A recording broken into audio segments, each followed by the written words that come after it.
தேவனை போல ரட்சகர் யாருமே இல்லை, நம்ம தேவனை போல வல்லவர் யாருமே இல்லை. இதெல்லாம் நம்ம இதயத்தில் உணர்ந்தவர்களாக சேர்ந்து இது ஒரு புது பாடல், தெரிஞ்சவங்க கூட சேர்ந்து பாடுங்க, தெரியாதவங்க கற்றுக்கொண்டு நம்மளா சேர்ந்து உற்சாகமாக கரங்களை தட்டி, உம்மை போல ரட்சகர் ஒருவரும் இல்லை, உம்மை போல வல்லவர் ஒருவரும் இல்லை, உம்மை போல பரிசுத்தர் ஒருவரும் இல்லை, உம்மை போல கண்மலை ஒருவரும் இல்லை. சேர்ந்து உற்சாகமாக கரங்களை தட்டி பாடுவோம்.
வாழ்க்கையெல்லாம் மாற்றி விட்டீரே, பழுகி பெருகும்படி தூக்கி விட்டீரே. மலட்டு வாழ்க்கையெல்லாம் மாற்றி விட்டீரே, பழுகி பெருகும்படி தூக்கி விட்டீரே. என்னை நினைத்தீ நீ மறவாமலே, கனி கொடுப்பேன் நான் உமக்காகவே. என்னை நினைத்தீ நீ மறவாமலே, கனி கொடுப்பேன் நான் உமக்காகவே. உம்மை போல ரட்சகர் ஒருவரும் இல்லை, உம்மை போல வல்லவர் ஒருவரும் இல்லை, உம்மை போல பரிசுத்தர் ஒருவரும் இல்லை, உம்மை போல கண்மலை ஒருவரும். உம்மை போல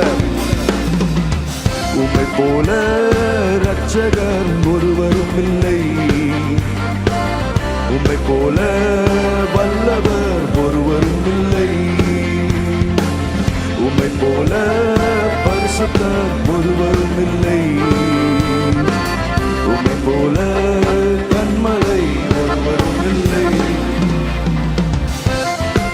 புழுதியிலிருந்து என்னை தூக்கி விட்டீரே, குப்பையிலிருந்து என்னை உயர்த்தி விட்டீரே.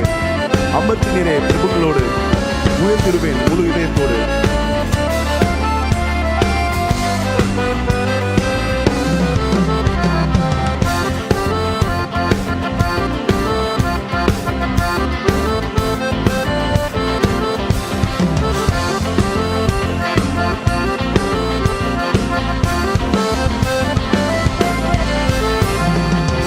புழுதியில் இருந்த என்னை தூக்கி விட்டீரே, குப்பையில் இருந்த என்னை உயர்த்தி விட்டீரே. புழுதியில் இருந்த என்னை தூக்கி விட்டீரே, குப்பையில் இருந்த என்னை உயர்த்தி விட்டீரே. அமர்த்தினீரே என்னை பிரபுக்களோடு, உயர்த்திடுவேன் முழு இதயத்தோடு. அமர்த்தினீரே என்னை பிரபுக்களோடு, உயர்த்திடுவேன் முழு இதயத்தோடு. உம்மை போல ரட்சகர் ஒருவரும் இல்லை, உம்மை போல வல்லவர் ஒருவரும் இல்லை, உம்மை போல பரிசுத்தர் ஒருவரும் இல்லை,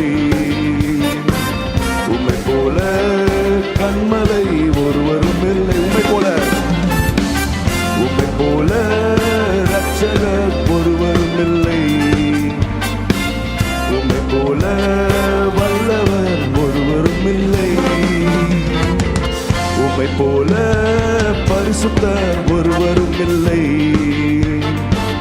உம்மை போல கன்மலை ஒருவரும் இல்லை.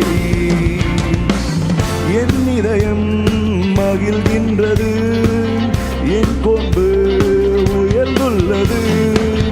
என் இதயம் மகிழ்கின்றது, என் கொம்பு உயர்ந்துள்ளது. பகைவர்கள் மேலின் வாய் திறந்தது, ரட்சிப்பினால் களி கூறுகின்றது. பகைவர்கள் மேலின் வாய் திறந்தது, ரட்சிப்பினால் களி கூறுகின்றது. உம்மை போல ஒருவரும் இல்லை. உம்மை போல வல்லவர் ஒருவரும் இல்லை. உம்மை போல பரிசுத்தர் ஒருவரும் இல்லை. உம்மை போல கன்மலை ஒருவரும் இல்லை. உம்மை போல இரட்சகர் ஒருவரும் இல்லை. உம்மை போல வல்லவர் ஒருவரும் இல்லை. உம்மை போல பரிசுத்தர் ஒருவரும் இல்லை. உம்மை போல கன்மலை ஒருவரும் இல்லை. மலட்டு வாழ்க்கையெல்லாம் மாற்றிவிட்டீரே, பழுகி பெருகும்படி தூக்கிவிட்டீரே. என்னை நினைத்து நீர் மறவாமலே. நம்மளை தேவன் நினைத்தார். மற்றவர்கள் மரண நேரத்தில் தேவன் நம்மளை நினைத்தார்.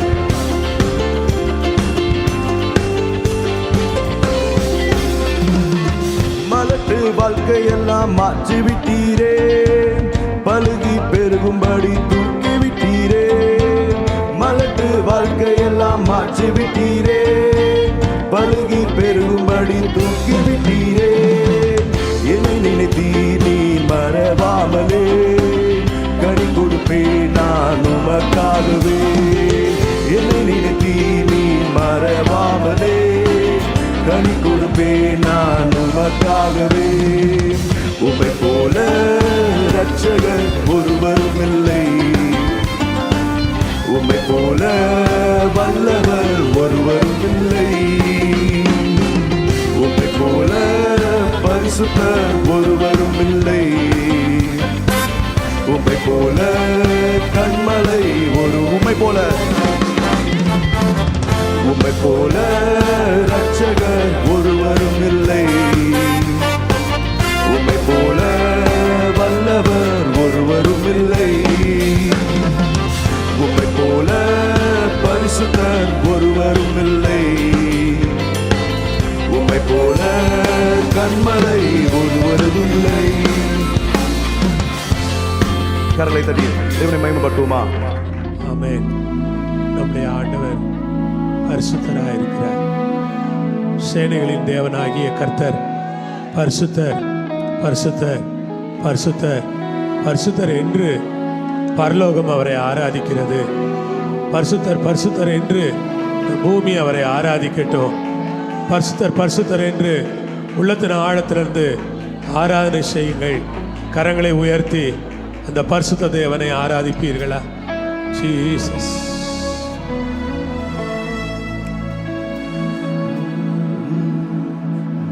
உயரமும் உன்னதமுமான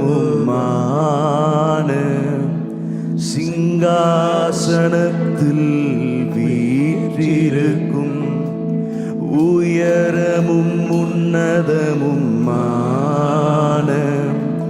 சிங்காசனத்தில் வீற்றிருக்கும் சேனைகளின் கர்த்தராகிய ராஜாவின் கண்கள் காணட்டும். சேனைகளின் கர்த்தராகிய ராஜாவின் கண்கள் காணட்டும். சேனைகளின் கர்த்தர் பரிசுத்தர். கரங்களை உயர்த்தி சொல்லுங்கள். சேனைகளின் கர்த்தர் பரிசுத்தர். சேனைகளின் கர்த்தர் பரிசுத்தர். பரிசுத்தர், பரிசுத்தரே. பரிசுத்தர், பரிசுத்தரே.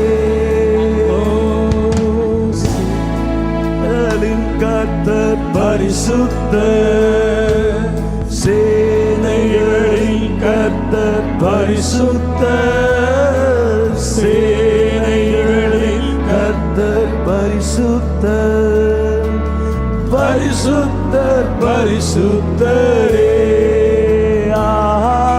பரிசுத்தர் பரிசுத்தரே.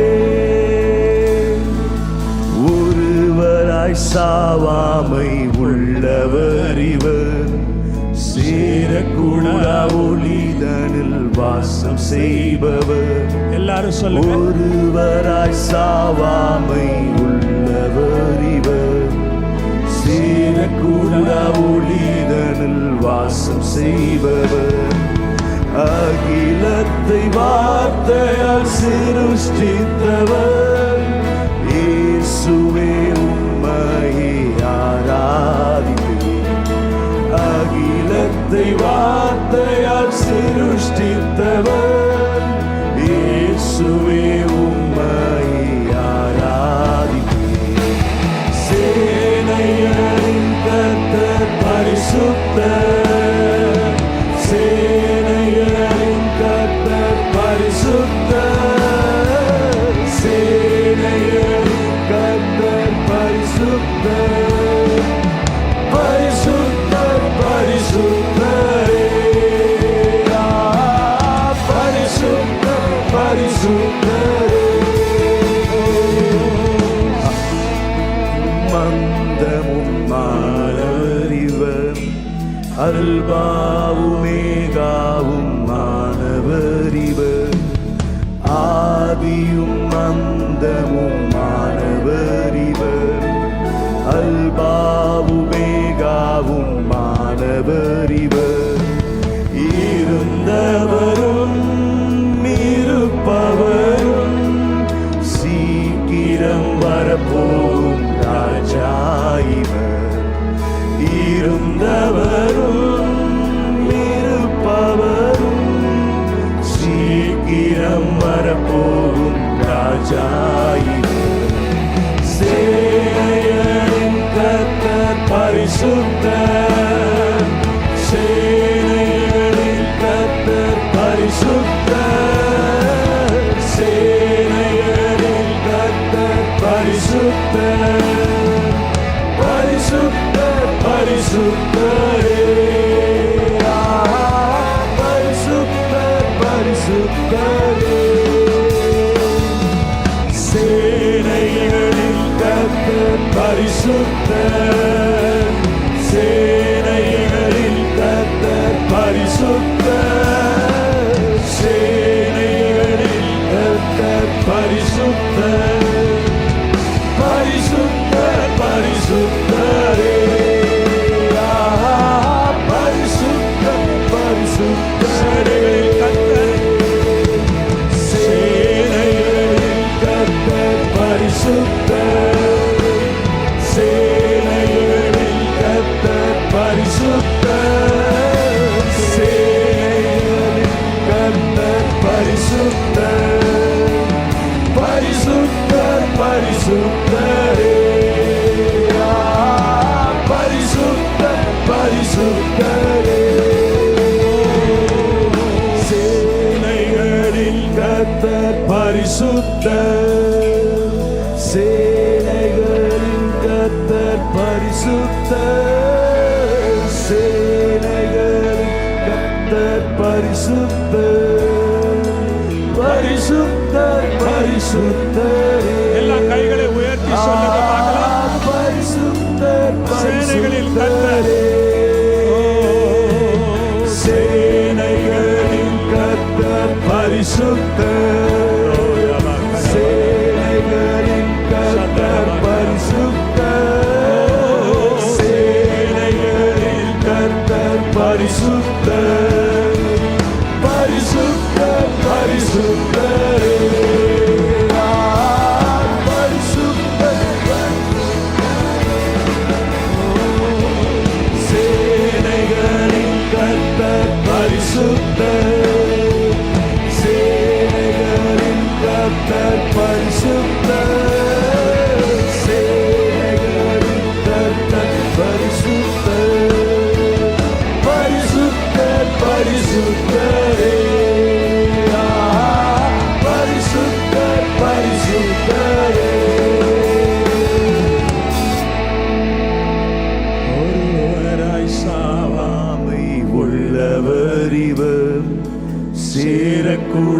ஒளிதனில் வாசம் செய்பவர், ஒருவராய் சாவாமை உள்ளவர் இவர். சேரக்கூட ஒளிதனில் வாசம் செய்பவர், அகிலத்தை வார்த்தையால் சிருஷ்டித்தவர். இயேசுவே உம்மை ஆராதிப்பேன். அகிலத்தை வார்த்தையால் சிருஷ்டித்தவர். இயேசுவே உம்மை ஆராதிப்பேன். சேனைகளில் கர்த்தர் பரிசுத்தர். கைகளை உயர்த்தி சேனைகளில் கர்த்தர் பரிசுத்தர். சேனைகளில் கர்த்தர் பரிசுத்தர். பரிசுத்தர் பரிசுத்தரே. பரிசுத்தர் பரிசுத்தரே. உயர்த்தி சேனைகளில் கர்த்தர் சொல்லுங்க. சேனைகளில் கர்த்தர் பரிசுத்தர். சேனைகளில் கர்த்தர் பரிசுத்தர். சேனைகளில் கர்த்தர் பரிசுத்தர். பரிசுத்தர் பரிசுத்தரே. பரிசுத்தர் பரிசுத்தரே. சேனைகளின் கர்த்தர் பரிசுத்தர். சேனைகளின் கர்த்தர் பரிசுத்தர். சேனைகளின் கர்த்தர் பரிசுத்தர். பரிசுத்தர் பரிசுத்தரே. பரிசுத்தர் பரிசுத்தரே. பரலோகத்தில் இருக்கிற எங்கள் தேவன் ரொம்ப பரிசுத்தரா இருக்கிறபடியினால் அந்த பரிசுத்த தேவனை இந்த வேளையிலே ஸ்தோத்தரிக்கிறோம். உள்ளத்தின் ஆழத்திலிருந்து துதித்து நம்முடைய கரங்களில் ஒப்பு கொடுக்கிறோம். ஆராதனை தொடர்ந்து மகிமைப்பட்டருளும் இயேசுவின் நாமத்தில் வேண்டுகிறோம் பிதாவே, ஆமென். ஆமென். ஆண்டவர் ரொம்ப நல்லவர். இந்த நல்ல நேரத்தை நமக்கு அவர் கொடுத்திருக்கிறார். உபாகமத்தின் புஸ்தகத்தில் 29வது அதிகாரத்தை எடுத்துக்கொள்ளலாம். நாம் 29, உபாகமம் 29 எடுங்க.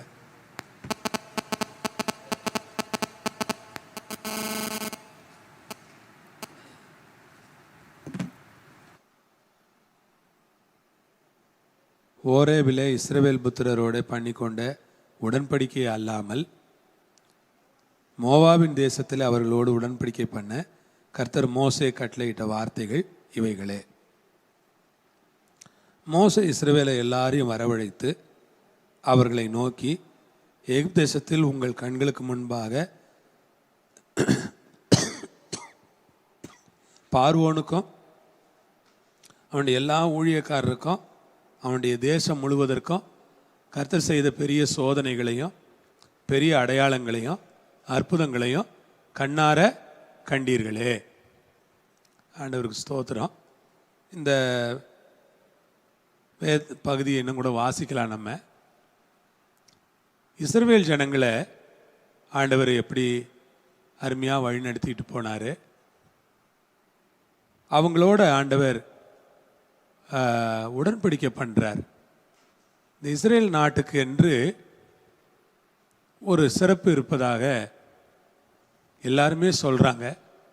அது உண்மையும் கூட.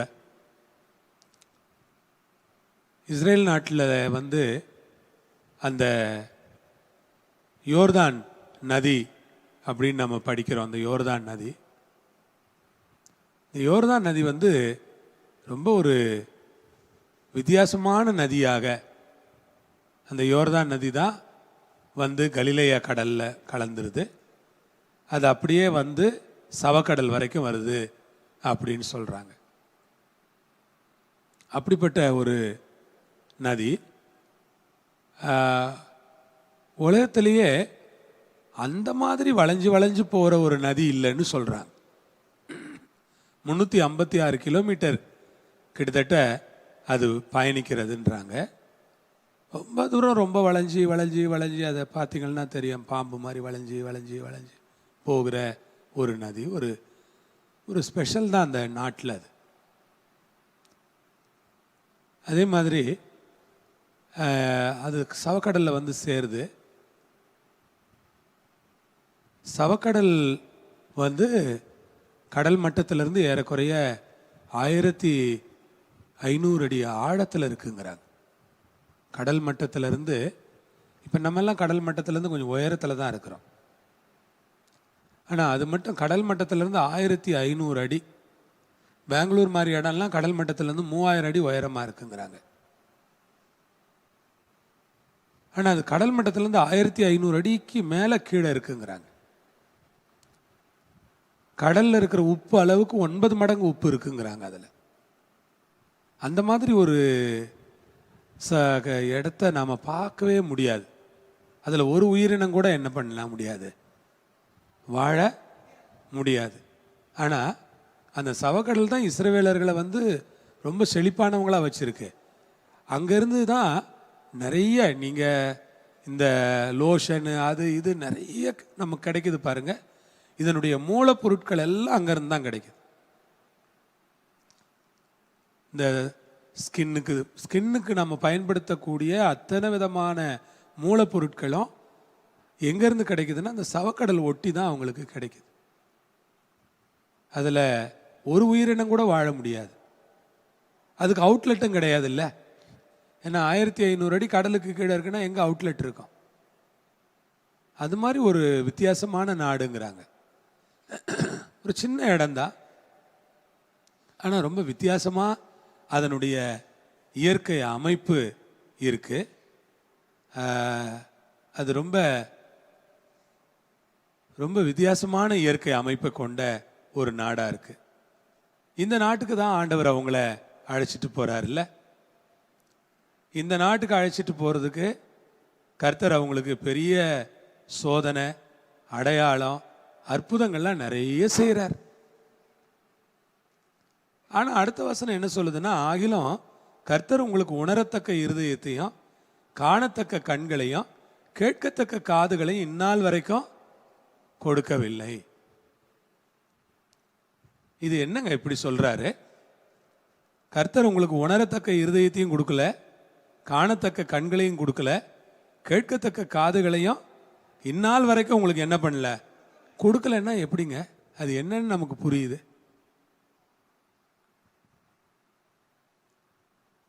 அதாவது அற்புதங்கள் வந்து நமக்கு வெளியே நம்மளை சுற்றி எவ்வளோ நடந்தாலும் நமக்குள்ள ஒரு தேவனுடைய கிரியை இல்லாமல் இருந்துச்சுன்னா அதனால் யாரும் மாற மாட்டாங்க. வெளியே நடக்கிற மிரக்கிள்ஸ்னால யாரும் மாறிடலாம் மாட்டாங்க. ரொம்ப அனுபவிப்பாங்க, பரவசம் அடைவாங்க, உற்சாகமாவாங்க, பிரமிப்படைவாங்க. ஓ இப்படியெல்லாம் நடக்குமா அப்படின்னு பேசுவாங்க. கொஞ்ச நாளைக்கு அதை பற்றிய நினைவுகள் இருக்கும், அதுக்கு பிறகு அது மறைஞ்சு போயிடும். ஆனால் நமக்குள் நடக்கிற அற்புதங்கள் இருக்குல்ல, நமக்குள் ஆண்டவர் நம்முடைய உள்ளத்தில் கல்லான இருதயத்தை மாம்சத்திலேருந்து எடுத்து போட்டுட்டு சதையான இருதயத்தை கொடுத்து அவருடைய ஆவியை நமக்குள்ள கொடுத்தார்ல, அதனால் ஏற்பட்ட மாற்றத்தினால தான் நாம் விசுவாசிகளாக இருக்கிறோம், நன்றி உணர்வோடு இருக்கிறோம், ஆண்டவரை ஆராதிக்கிறோம். ஆண்டவர் நமக்கு என்ன பாலுந்தேனும் ஓடுற தேசமாக கொடுத்துருக்கிறாரு? இல்லை. பாலுந்தேனும் ஓடுற தேசத்தில் நம்ம வாழல. அப்படி ஒரு தேசம் நம்ம தேசம் இருக்கான்னா இல்லை. அங்கே இங்கேயும் சாக்கடை ஓடிட்டு கிடக்குது, நம்ம அதுக்கு நடுவில் தான் சுற்றி சுற்றி வந்துக்கிட்டு இருக்கிறோம். அப்படி ஊரில் தான் நம்ம இருந்துக்கிட்டு இருக்கிறோம். ஆனால் நம்ம மொத்தமாக நம்ம ஊரை நம்ம பார்த்தோன்னா ஒரு அருமையான ஊர் தான். நம்ம ஊரில் விளையாத விஷயங்களே கிடையாது, நம்ம ஊரில் கிடைக்காத விஷயங்களும் கிடையாது. இந்த பாலுந்தேனும் ஓடுற தேசம் மாதிரி தான் நம்ம ஊர் கூட. ஆனால் அதை நம்ம வேறு மாதிரியாக மாற்றிட்டோம். பட்டணங்களெல்லாம் வேறு மாதிரி இருக்குது. அந்த மாதிரி ஒரு சூழலை ஏற்படுத்தி விட்டுட்டோம். ஆனால் நாம் ஏன் கர்த்தருக்கு நன்றி சொல்கிறோம் அப்படின்னா, நம்ம தேசம் பாலுந்தேனும் ஓடுற தேசமாக இல்லைன்னா கூட நம்ம வாழ்க்கை பாலுந்தேனும் ஓடுற வாழ்க்கையாக தான் அவர் வச்சிருக்கிறார். நம்ம இருதயத்தில் அவ்வளோ சந்தோஷம், நம்ம மனசில் அவ்வளோ உற்சாகம், ஆண்டவரை அறிஞ்சுக்கிட்டோங்கிற ஒரு மகிழ்ச்சி, ஆண்டவர் எங்கள் ரட்சகராக இருக்கிறாரு அப்படிங்கிற உணர்வு, ரட்சிப்பின் சந்தோஷம், ரட்சிப்பின் மகிழ்ச்சி, ரட்சிப்பினால் கிடைச்ச உற்சாகம், ரட்சிப்பினால் நமக்கு கிடைச்ச பலவிதமான நன்மைகள், பரிசுத்த ஆவியினால் நமக்கு கிடைத்த ஆவிக்குரிய ஆசீர்வாதங்கள், பரிசுத்த ஆவியினால் நாம் பெற்றுக்கொண்ட மன நிறைவு, இது மாதிரி நிறைய காரியங்கள் நம்மளை சுற்றி என்ன பண்ணியிருக்கு, நமக்குள்ள நடந்திருக்கு. அதனால தான் சொல்கிறேன், வெளியே எத்தனை நடந்தாலும் அதை நம்ம சீக்கிரம் என்ன பண்ணிடுவோம், நமக்கு உள்ள ஒன்று நடந்துச்சுன்னா அதை நம்மளால் மறக்க முடியுமா? இன்னைக்கு ரட்சிக்கப்படுறவங்கெல்லாம் வெளியே நடந்ததுனால யாரும் ரட்சிக்கப்படலை. ரட்சிக்கப்பட்டவங்க எல்லாருமே அவங்களுக்குள்ள ஒரு கிரியை நடந்ததுனால தான். வெளியே நடந்ததுனால நான் ரட்சிக்கப்பட்டேங்கிறவங்க ரொம்ப நாளைக்கு அதில் நிலைச்சிருக்க மாட்டாங்க. என் வீட்டில் ஒரு அற்புதம் நடந்துச்சு, எவ்வளோ பேருக்கு நம்ம பேயெல்லாம் விரட்டி இருக்கிறோம், எவ்வளோ பேருக்கு ஜெபம் பண்ணி சுகம்லாம் கிடச்சிருக்குது. ஆனால் அவங்கெல்லாம் ஆலயத்தில் நிலைச்சிருக்கிறாங்க இல்லையே. ஆனால் உங்களுக்கு நோயிலேருந்து சுகம் கிடச்சிச்சா, இல்லை பேய் விரட்டணுமா? நீங்கள் எல்லாம் நானும் ஏன் ரட்சிப்பில் நிலைச்சிருக்கிறோம்? நமக்கு உள்ள ஆண்டவர் உள்ள வந்துட்டார். வரைக்கும் இஸ்ரவேல் ஜனங்களுக்கு வெளியே தாங்க எல்லாம் நடந்துக்கிட்டு இருந்துச்சு. அதனால தான் சொல்கிறாரு, உங்களுக்கு உணரத்தக்க இருதயமே இல்லை, காணத்தக்க கண்ணு இல்லை, கேட்கத்தக்க காதும் இல்லை. அவங்களுக்கு ஏன்னா அப்பப்போ மறந்து போயிடுறாங்க. நம்மளும் அப்படி போயிடக்கூடாது, அந்த மாதிரி ஆயிடக்கூடாதுங்கிறதுக்காக தான் ஆண்டவர் நமக்கு கேட்குற காது, காண்கிற கண்ணு, உணர்ற இருதயத்தை நமக்கு கொடுத்துருக்கிறார். உணர்ற இருதயம் எவ்வளோ நல்ல இருதயம் பாருங்க. நம்ம இருதயத்தை ஆண்டவர் மாற்றி வச்சிருக்கிறாருங்க. உணர்வுள்ள இருதயத்தை தேவன் நமக்கு கொடுத்துருக்கிறார். நம்ம ஆராதனை பண்ணும்போது நம்ம இருதயம் உணர்வடையுது, பாட்டு பாடும்போதே நம்ம இருதயம் என்ன ஆயிடுது, உணர்வடையுது. பாடலுடைய வார்த்தைகள் எல்லாம் வரிகள் எல்லாம் நம்மை தொடுது.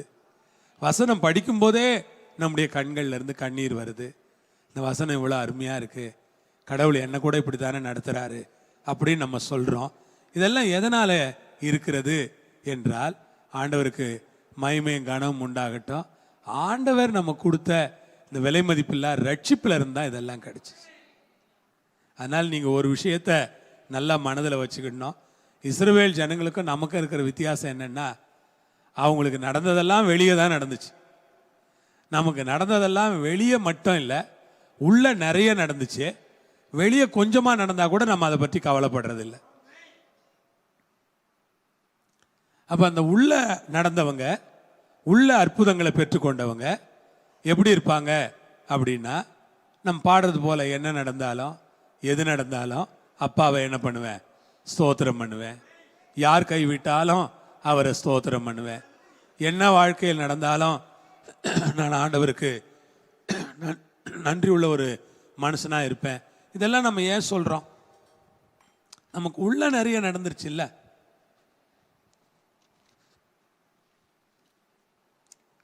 அதனால தான் நம்ம கர்த்தரை மகிமைப்படுத்த முடியுது.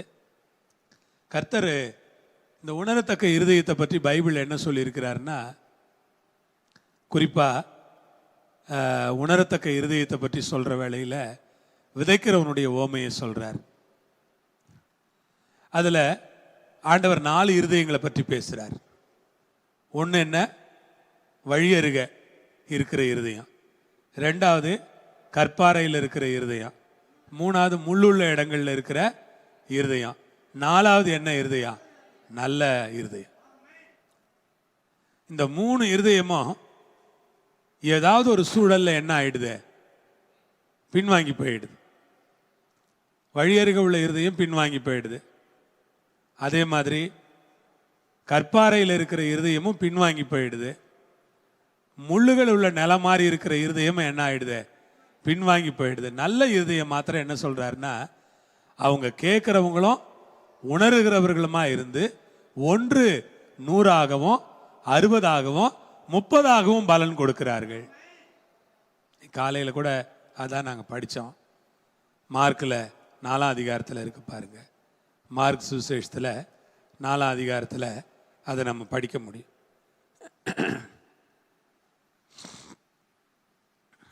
8, 9 வசனங்களை படிக்கிறோம். சில விதை நல்ல நிலத்தில் விழுந்து ஓங்கி வளருகிற பயிராகி 1 30, 60, 100 பலன் தந்தது. கேட்கிறதற்கு காதுள்ளவன் கேட்க கடவன். ஆண்டவருக்கு ஸ்தோத்திரம். ஆண்டவருடைய நாமம் மகிமைப்படுவதாக. அதை ஆண்டவர் விவரிக்கிற வேளையில்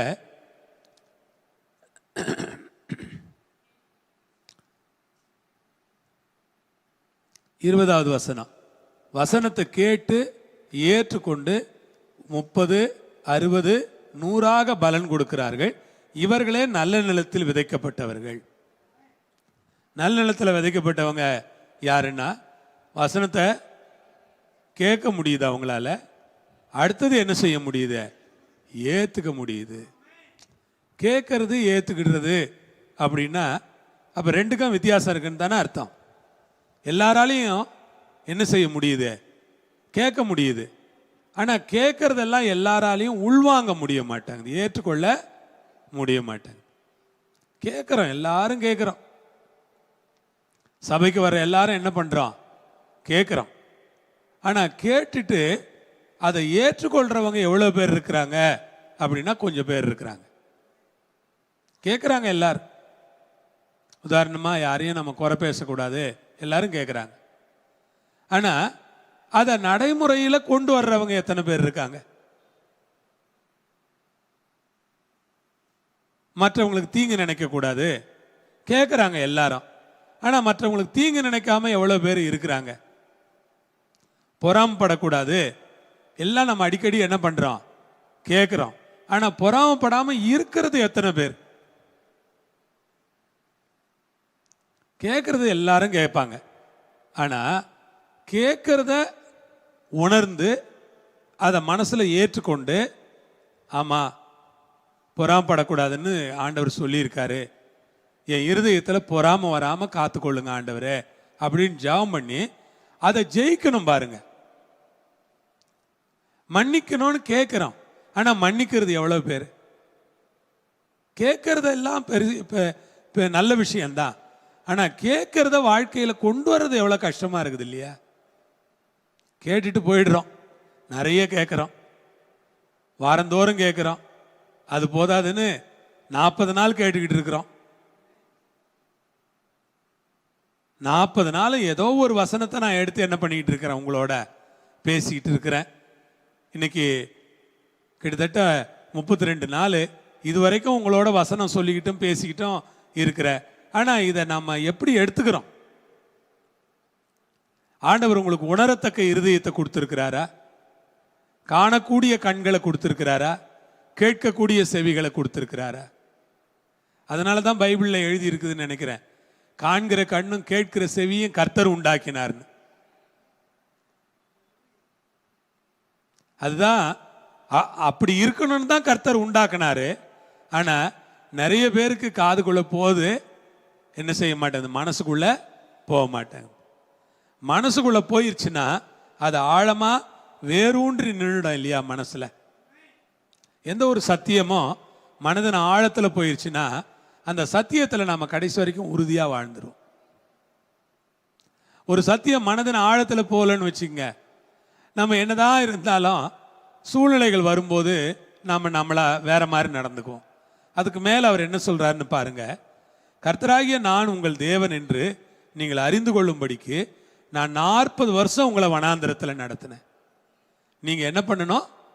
அறிஞ்சுக்கிடணும்னு உங்களை 40 வருஷம் நான் என்ன பண்ணேன்? வனாந்திரத்தில்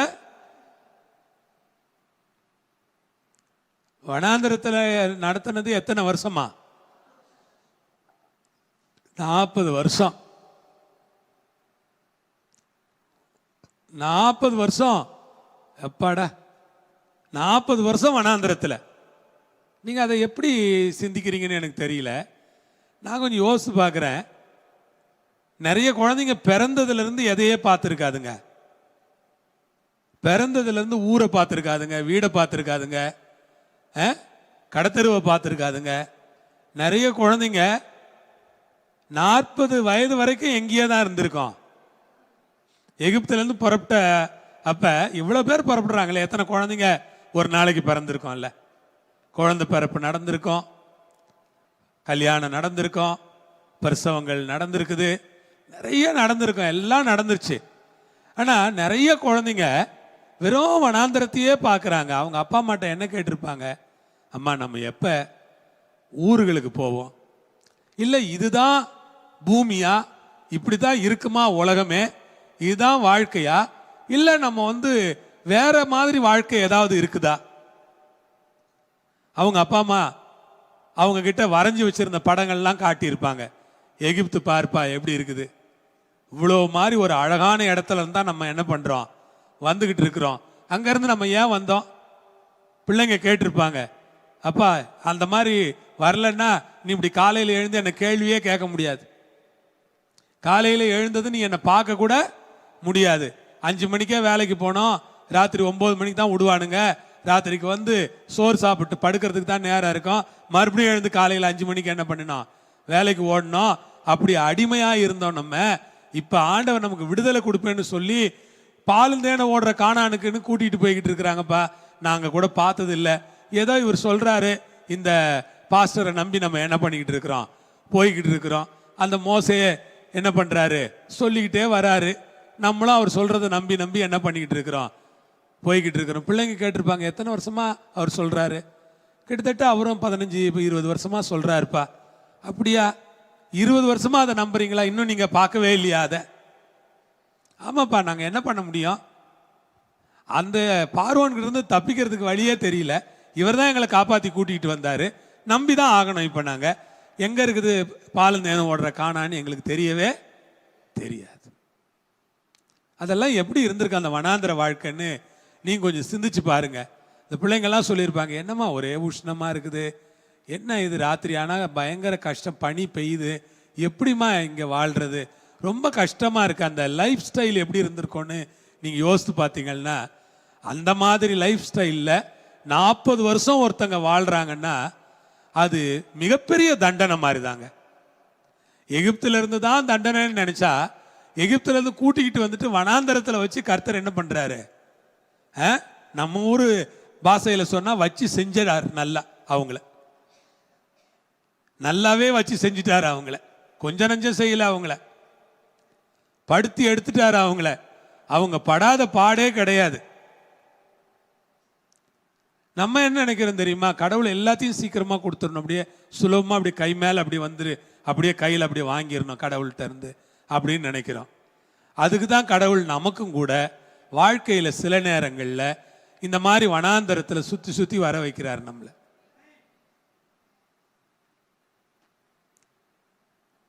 நான் கூட நினைப்பேன், கலெக்டர் ஆஃபீஸை சுற்றுறதுக்கும் இந்த ஆஃபீஸை சுற்றுறதுக்கும் போயிட்டு வரும்போது நான் நினைப்பேன், நம்மளை எதுக்கு இப்படி சுத்த விடுறாரு கடவுள், அவர் தான் செய்ய போகிறாரு, ஆனால் நம்ம என்ன பண்ண வேண்டியது இருக்கு, சுற்றி சுற்றி வர வேண்டியது இருக்கு.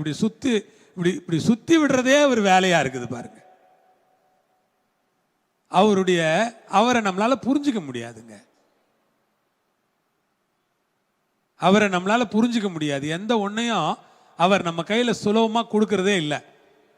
அதனுடைய வேல்யூவை நம்ம தெரிஞ்சுக்கிற வரைக்கும் நம்ம கையில் என்ன பண்ணுறது இல்லை, கொடுக்க மாட்டேங்கிறார் அவர். நம்ம நினைக்கிறோம் இவன் அவன் சாத்தான் இதெல்லாம் ஒரு பக்கம் இருந்தால் கூட அவர் முதல்ல நமக்கு என்ன கற்றுக் கொடுக்க விரும்புகிறார் தெரியுமா, ஒவ்வொன்றுடைய வேல்யூவையும் கற்றுக் கொடுக்க விரும்புகிறார்.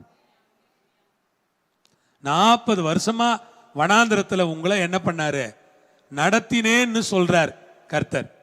நான் உங்கள் தேவன் என்று நீங்கள் அறிந்து கொள்ளும்படிக்கு 40 வருஷம் உங்களை வனாந்திரத்தில் அது என்ன கற்றுக் கொடுக்குறாருன்னா, வனாந்திரத்திலையும் நடத்த முடியும், வனாந்திரத்திலையும் சாப்பாடு கொடுக்க முடியும், வனாந்திரத்திலையும் இவங்களை காப்பாற்ற முடியும், வனாந்திரத்திலையும் அழியாம 40 வருஷம் கூட்டிட்டு வர முடியும். நீங்களும் நானும் ஒரு ஆசைப்பட்டு சகாரா பாலைவனத்துக்கு போறோம்னு வச்சுங்களேன், இல்லைன்னா இந்த பக்கம் இருக்கிற என்னது ராஜஸ்தான் பாலைவனத்துக்கு போயிட்டு நான் ஒரு 4 வருஷம் பாலைவனத்தில் போயிட்டு வர்றேன் அப்படின்னு போயிட்டு நீங்கள் திரும்பி வருவீங்களா? போனது தான், மறந்துட வேண்டியது தான் உங்களை.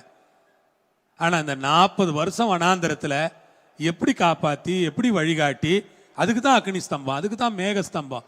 நம்ம நினைக்கிறோம் ரொம்ப ஆண்டவர் அவங்கள ஒரு பக்கம் கஷ்டப்படுத்தி இருந்தாலும் இன்னொரு பக்கம் அவங்க தொய்ந்து போகாதபடிக்கு அவங்களுக்கு அனுகூலங்களையும் ஏற்படுத்திக்கிட்டே தான் இருந்தார்.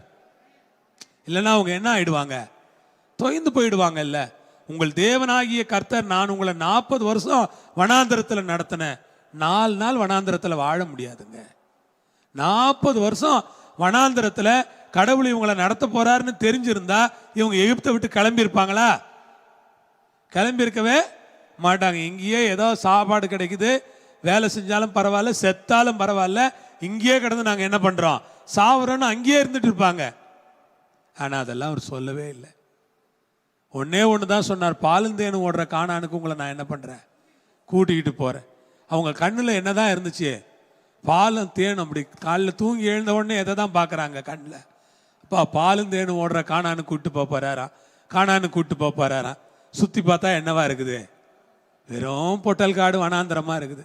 ஆனால் என்ன சொல்றாரு? பாலும் தேனும் ஓடுற காணான். நீங்கள் கூட கவலைப்படாதீங்க. உங்கள் வாழ்க்கையில் கஷ்டங்கள் இருந்துச்சுன்னா காலையில் முழிச்சு பார்த்தாலும் அந்த கஷ்டங்கள் தான் இருக்கும்.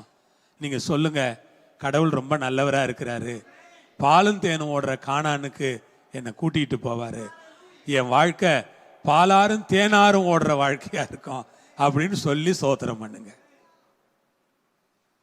இந்த வனாந்திரம் எனக்கு நிரந்தரமானது கிடையாது. எவ்வளோ நாள் நான் சுத்தணும்னு எனக்கு தெரியல. ஆனால் இந்த வனாந்திரத்திலேயே நான் சுத்த மாட்டேன். நிச்சயமா பாலும் தேனும் ஓடுற கானான்ல என் காலை எடுத்து வைப்பேன் நான். எங்க குடும்பம் அந்த மாதிரி ஒரு ஆசீர்வாதத்தை பெற்றுக்கொள்ளும். எங்க பிள்ளைங்க அந்த மாதிரி ஒரு ஆசீர்வாதத்தை பெற்றுக்கொள்வாங்க. பாலும் தேனும் ஓடுற வாழ்க்கை எங்களுக்கு ஆண்டவர் கொடுப்பாரு. டெய்லி நாம சொல்ல வேண்டியது அதுதாங்க. அல்லேலூயா. அந்த இடத்துல அவங்கள நடத்தி அவங்களுக்கு சொல்றாரு, உங்க மேல இருந்த வஸ்திரம் பழசாவும் போல, உங்க காலில் இருந்த பாதரட்ச பழசாவும் போலையா. நீங்கள் அப்ப சாப்பிடவும் இல்லை, திராட்சரசம் மதுவும் குடிக்கவும் இல்லை. நீங்கள் இவ்விடத்துக்கு வந்தபோது எஸ்போனின் ராஜாவாகிய சீகோன், பாசானின் ராஜாவாகிய ஓக் யுத்தம் செய்ய புறப்பட்டார்கள். நாம் அவர்களை என்ன பண்ணோம்?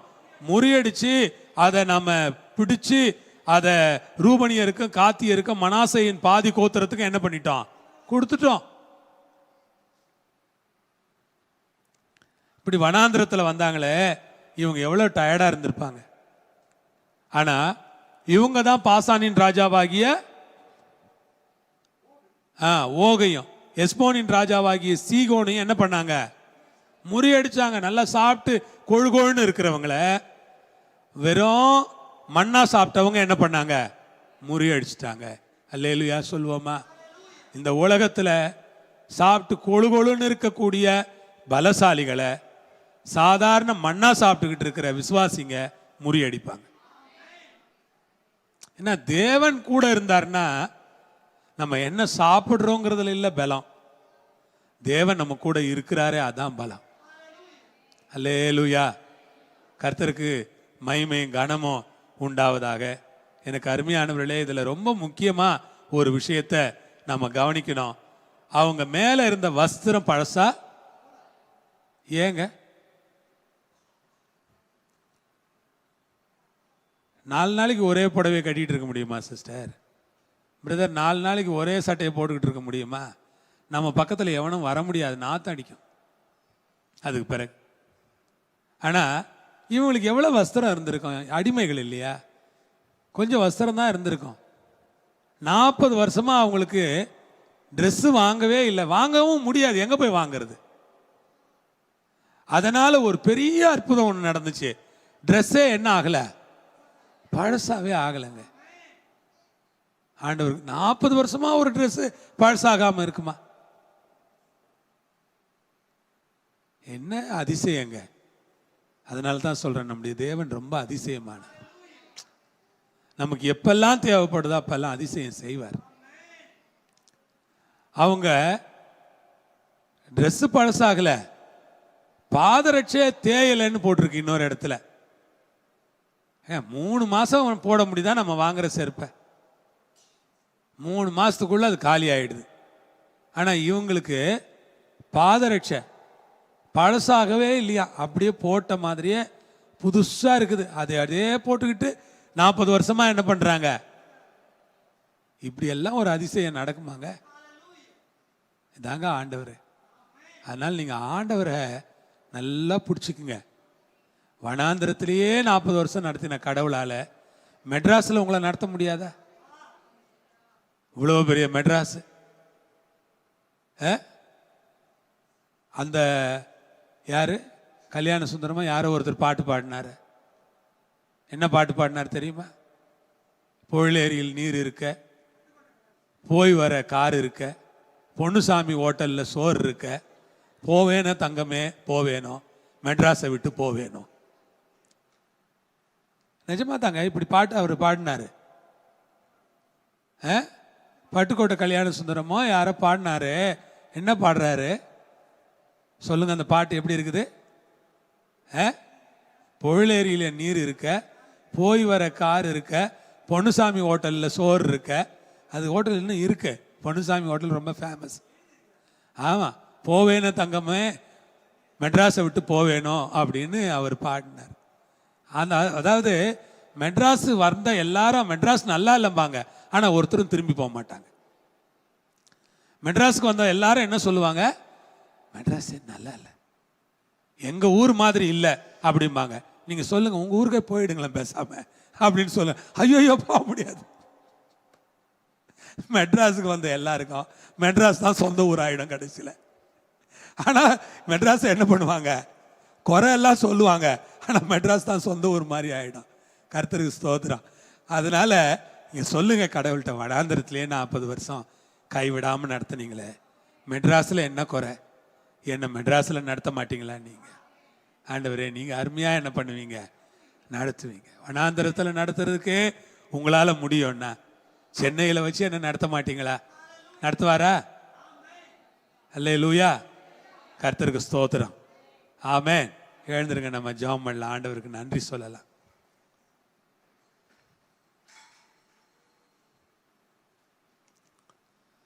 பரலோகத்தில் இருக்கிற எங்கள் பிதாவே, இயேசு கிறிஸ்துவின் நாமத்தில், இயேசு கிறிஸ்துவின் மூலமா உம்முடைய பரிசுத்தமான கரங்களில் எங்களை ஒப்பு கொடுத்து நாங்கள் ஜெபம் பண்ணுறோம் சுவாமி. எங்களை தாழ்த்தி அர்ப்பணிக்கிறோம். எங்களை ஆண்டவர் ரொம்ப பெரியவராக இருக்கிறதுக்காக ஸ்தோத்திரம். கூட இருக்கிறதுக்காக, துணை செய்கிறதுக்காக, உதவி பண்ணுறதுக்காக, ஆச்சரியமான காரியங்கள் செய்கிறதுக்காக ஸ்தோத்திரம். வனாந்திரத்தில் 40 வருஷமாக நடத்தினவருக்கு இந்த சென்னையில் வச்சு எங்களை நடத்துறது கஷ்டமே இல்லைப்பா. நீங்கள் எங்களை அருமையாக நடத்துவீங்க, தேவையெல்லாம் சந்திப்பீங்க, குறைவெல்லாம் நிறைவாக்குவீங்க, அற்புதமான காரியம் செய்வீங்க. உங்களுக்கு ஸ்தோத்திரம், உங்களுக்கு ஸ்தோத்திரம், உங்களுக்கு ஸ்தோத்திரம் ஆண்டவரே. இயேசு நாமத்தில் ஜெபிக்கிறோம் எங்கள் பரமபிதாவே. என் ஆத்மாவே கர்த்தரை ஸ்தோத்திரி, முழுவலமே பரிசுத்த நாமத்தை ஸ்தோத்திரி. என் ஆத்மாவே கர்த்தரை ஸ்தோத்திரி, அவர் செய்த சகல உபகாரங்களையும் மறவாதே. நம்முடைய கர்த்தராகிய இயேசு கிறிஸ்துவின் கிருபை, பிதாவாகிய தேவனுடைய அன்பு, பரிசுத்தாவியானவருடைய ஐக்கியம் நம் அனைவரோடும், எல்லா பரிசுத்தவான்களோடும் இயேசுவின் வருகை மட்டும் இருந்து நடத்துவதாக. ஆமேன், ஆமேன். கர்த்தருக்கு ஸ்தோத்திரம். Praise the Lord. God bless. ஆண்டவர் உங்களை ஆசீர்வதிப்பார், உங்களோடு கூட இருந்து நடத்துவார். ஆமேன்.